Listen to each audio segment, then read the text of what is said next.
As beautiful as the Suncoast is for a photographer, there's a lot of world out there to see, and few people know that better than society photographer Cliff Rolls, who is here to talk about his yearly Walkabout. So start by explaining the concept of Walkabout to us. Well, it started off basically about 5 years ago with me going wherever I wanted to go and spending a hell of a lot of money and wandering the world for 2 or 3 months. Now that changed over the years, one, because the money disappeared, and two, because I got a little more selective. Now it's reached a point after 5 or 6 years of walkabouts that I don't do a walkabout for nothing. I book a course, a class, an instructional course that I will visit and be taught something and use that as my base to do other things. This year, I went to Iceland. Okay, let's start with Iceland. Tell us what we saw I in went Iceland. with a landscape photography course, and I was able to take some beautiful shots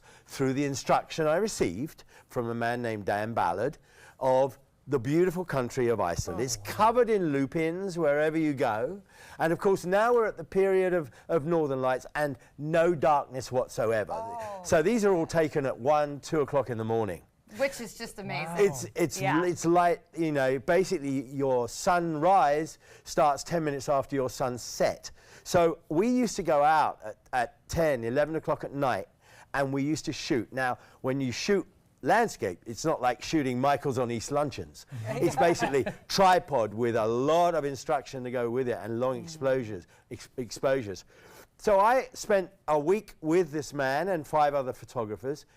That was taken at 2:30 in the morning. That's beautiful. Thank you. Yeah. And I learned a lot through learning how to do landscape photography as opposed to any other kind of photography. This was purely landscapes. So we spent a lot of time on the south coast of Iceland in a place called Vik, and then we went up to the Glacier Lagoon. Those who've been to Iceland will always go to the Glacier Lagoon because that's where you're going to find these beautiful blue-like glaciers in the water with the sunsets in the background. Okay, so and then you went on to Norway. I did, but not without having misfueled my car and spend $1,000 on having it drained and retanked. Right. Yes, I was tired. Yeah. Note to self: if you rent a diesel car, don't put octane in It it. shouldn't. The thing shouldn't fit, but that's a whole other story. That's what I said. It shouldn't fit. It shouldn't. Tell us about Norway. The whole's different. Norway, beautiful. Went to Oslo. Actually, Bergen first, one of the best fish markets you're going to see in Scandinavia, and ate lots of fish there. And then I went over to Oslo. That's a lovely architectural shot of Oslo Opera that I liked. It's a ramp that goes up for everybody to just walk up, and I just like the look of the architecture there. So Oslo was especially fine. My friend, a photographer, who I met there, is a Freemason.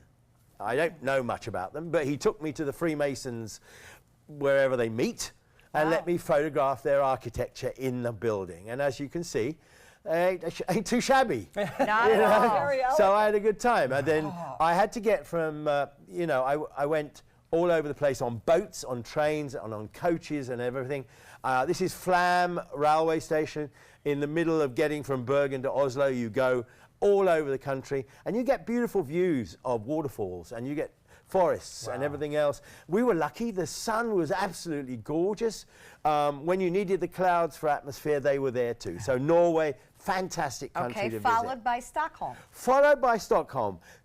Getting from Oslo to Stockholm was a little bit difficult because there were so many delays on the train lines. They're repairing them all over. But as you can see, Stockholm, beautiful place, lovely harbours. And of course, the main thing for me in Stockholm was the ABBA Museum. I saw you went there, yes. And I spent hours there. These are replicas of the original dressing rooms, the original studios they used to perform in, and all their original clothes they used to perform in.